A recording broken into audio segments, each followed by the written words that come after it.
Please leave a message after the tone. Hey Sam, it's me, a whole 7 years later. I honestly don't even know where to start.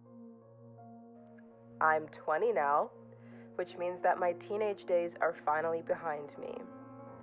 All I've been able to think about for the past few months is the end of my teenagehood and such an important period of time in my life. I feel as though I've always been obsessed with the idea of adolescence, so to be moving on from it, I'm not exactly sure how I should feel. I think, looking back on my teenage years, I felt as though I always had something to prove. Not in a healthy way that was beneficial or conducive to my self-growth, but rather in this sick, twisted way where I was constantly chasing an ideal of me that I didn't even want.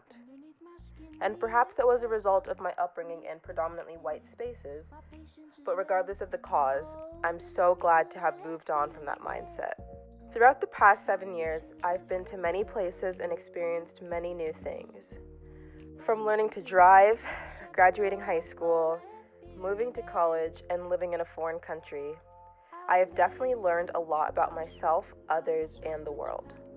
While I don't feel as though I've completely grown up just yet, I am grateful for the lessons I've picked up over time. I'm learning more about who I am, what motivates me, and where I want to end up in the future. And so, as I sit on the verge of a new era, I guess I'm feeling more comfortable with getting older. I mean, if there's one thing I've learned, it's that it's inevitable. Growing up is inevitable, but that doesn't have to mean that anything about who you are fundamentally needs to change. Even though you might wake up one day and the world no longer sees you as this magical, sparkly teenager, that fire inside of you doesn't need to extinguish, unless of course you want it to. I feel like I've always thought of growing up as this big life event where all eyes are constantly on you, but I promise you it's not as scary as it seems. Who you are becoming is a pretty independent, creative, and curious individual, and I cannot wait for you to meet her. I know you might not feel it right now, but I love you so much, and I know that you're proud of who we are becoming. See you soon, Bug. Love, Sam.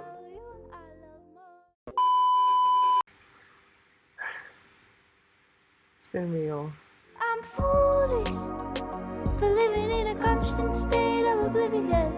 I'm foolish for believing that I have a choice. I'm foolish for thinking that I'm the